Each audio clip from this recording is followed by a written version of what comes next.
यज्ञाला सुद्धा स्थान नाही.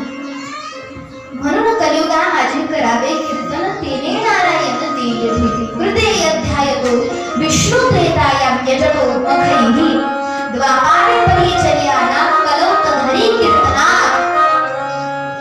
केवळ भगवंताची पूजा भगवंताचं नामस्मरण करण्याने जर उद्धार होत असेल, हरी हरी हरी मंत्र हा शिवाचा म्हणती जे वाचा तया मोक्ष.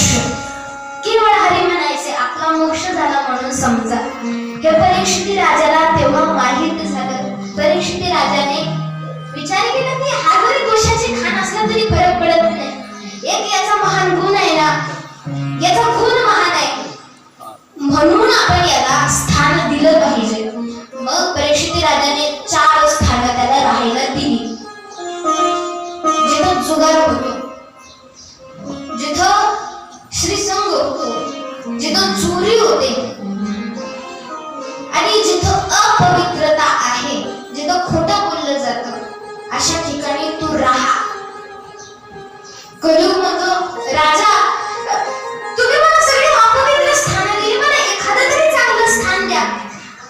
मग राजा विचार करतो आणि राजाने त्याला राहण्याकरता अजून एक स्थान दिलं. सोनं.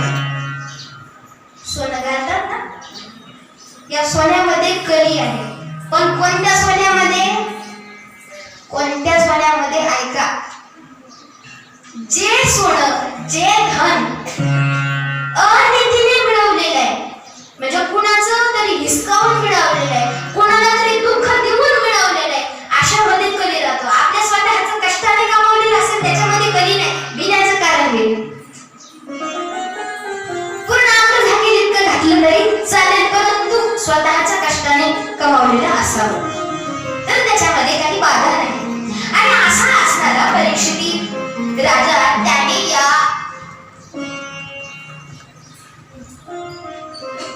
कलीला सुवर्ण हे स्थान दिलं. अनितीने कमावलेल्या धनामध्ये तू राहा.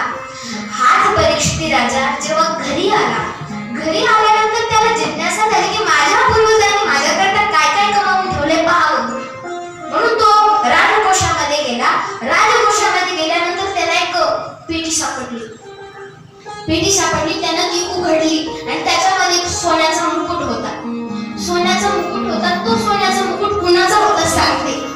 जरासंध जो राजा होता, जरासंध, त्या जरासंधाला जेव्हा भीमाने मारलं होतं, असे दोन्ही त्याचे एकीकडे आणि एकीकडे असा मधून फाडला, त्या जरासंधाचा हा मुकुट होता. त्याच्या जरासंधाच्या मुलानं मागितलं माझ्या पित्याचा मुकुट मला देऊन टाका, तुम्हाला याचं काय करायचंय. परंतु सहदेवाची देण्याची इच्छा झाली नाही. म्हणाले दादा आपल्याला घेऊन जायचा. भीमाने बळजबरीने तो घेऊन आला होता. ऐका कसं आहे, अनितीने कमावलेलं धन जर नष्ट झालं नाही तर ते 10 वर्ष जर घरामध्ये राहिलं, अनितीने कमावलेलं धन जर 10 वर्ष भोगलं नाही, नष्ट झालं नाही, तर ते 10 वर्षानंतर अख्ख्या कुळाचा नाश करून टाकतं. हे त्याचं उदाहरण आहे. परीक्षिती राजाला तो मुकुट सापडला. मुकुट जरासंधाचा होता, अनितीने आणलेला होता. त्याने तो मुकुट सुंदर असल्यामुळे डोक्यात घातला, कधी डोक्यात शिरला. कुणाच्या? परीक्षिती राजाच्या. आता एवढा प्रसंग आपण पाहणार आहे आणि कथेला विराम देणार आहोत, परंतु 10 मिनिटे मी तुमचे जास्त घेणार आहे आज. कसं आहे, परीक्षिती राजाने तो मुकुट घातला, त्याला दुर्बुद्धी झाली. कधीही केव्हाही शिकारीला न जाणारा राजा एके दिवशी शिकारीला गेला. कधी शिकार न केलेली त्याच्या मनात आला आपण शिकारीला जावं. शिकारीला गेला. सैन्य सोबत होतं. सैन्याची ताटातूट झाली आणि सैन्य बाजूला गेलं. राजा एका बाजूला गेला. राजाला तेवढ्यात तहान लागली. तहान लागल्यामुळे त्यानं एक आश्रम पाहिला. तो आश्रम होता शमीक ऋषींचा. शमीक नावाच्या ऋषींचा तो आश्रम होता. त्या आश्रमामध्ये परीक्षिती राजा आला. शमीक ऋषी त्या ठिकाणी एक ध्यानस्थ मुद्रेमध्ये बसलेले होते. ध्यानस्थ मुद्रेमध्ये बसलेले ते शमीक ऋषी, त्या शमीक ऋषींना परीक्षिती राजाने पाणी मागितलं. मला तहान लागली, मला पाणी द्या. शमीक ऋषी ध्यानस्थ होते, त्यांना काही आवाज ऐकू आला नाही. राजाला वाटलं आपली आवाज न घटली. त्यांनी काय केलं, तिथे एक साप मेलेला पडला होता. तो आपल्या बाणाने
श्राप दिला. काय श्राप दिला?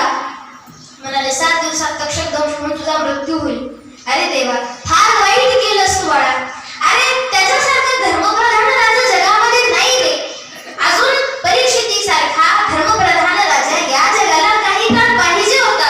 तू त्याला उगीच श्राप देऊन टाकला. श्राप देण्याचं काही कारण नव्हतं. निदान आता श्राप दिल्यानंतर त्याला काहीतरी कळावलं तरी पाहिजे. निदान तो आपल्या कल्याणाचा काहीतरी उपाय तरी करेल. विद्यार्थी गेले राजमहालामध्ये. तोपर्यंत राजा आलेला होता. राजाने तो मुकुट काढला आणि काढता क्षणी त्याच्या लक्षात आलं की आपल्याकडून फार मोठी चूक झाली. मुकुट काढल्यानंतर त्याच्या लक्षात आलं की आपल्याकडून फार मोठी चूक झाली. आपण पश्चाताप आणि तुम्हाला आमच्या ऋषीपुत्राने श्राप दिलाय. काय श्राप दिला? म्हणे 7 दिवसात मृत्यू होणार आहे. परीक्षिती राजाला आनंद झाला. म्हणजे आपल्या बाबाचा काहीतरी प्रायश्चित्त आपल्याला मिळालं. ठीक आहे, 7 दिवसात झाला ना, होऊ दे मृत्यू. परीक्षिती राजाला वैराग्य झालं. वैराग्य झाल्यानंतर तो राजा सगळं राज्यवैभव सोडून गंगेच्या तटावरती येऊन बसला. वाटेल त्या ऋषीमुनींना तो साधन विचारायचा, मला साधन सांगा. माझा 7 दिवसात मृत्यू आहे. प्रत्येकाचा मृत्यू 7च दिवसाचा आहे, हे सुद्धा लक्षात ठेवा. सोमवार ते रविवार वार किती? आपल्याकडे 7च वार आहेत. याच 7 वारामध्ये आपला मृत्यू आहे. परीक्षित राजाची सुद्धा तीच स्थिती आहे. फक्त आपल्याला आपल्या मरणाचा वार कोणता आहे हे माहित नाही. परीक्षित राजाला माहित होतं आपला 7 दिवसात मृत्यू आहे. म्हणून 7 दिवसाच्या कालावधीमध्ये माझा मोक्ष व्हावा, मला भगवान परमात्मा भेटावा. वाटेल त्या साधू संतांना तो विचारत होता.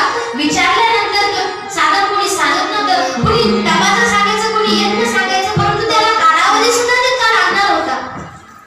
आमरण उपोषण करून बसलेला तो शुकाचार्य, त्याला पाहण्याकरता अनेक राजे महाराजे आले. सर्व आयुष्य भोगामध्ये घातलेला हा राजा अचानक वैराग्य प्राप्त झालं म्हणून त्याला पाहण्याकरता गर्दी जमली. परंतु सभेमध्ये आश्चर्य झालं की शुकाचार्य त्या सभेमध्ये आले. शुकाचार्य अर्थात पूर्णपणे दिगंबर अवस्था त्यांची होती. दिगंबर म्हणजे आकाशाचं ज्यांचं वस्त्र आहे असे सुंदर दिसायला अगदी सावळ सुंदर भगवंतासारखं त्यांचं रूप होतं. 16 वर्षाचे शुकाचार्य होते. किती? 16 वर्षाचे शुकाचार्य.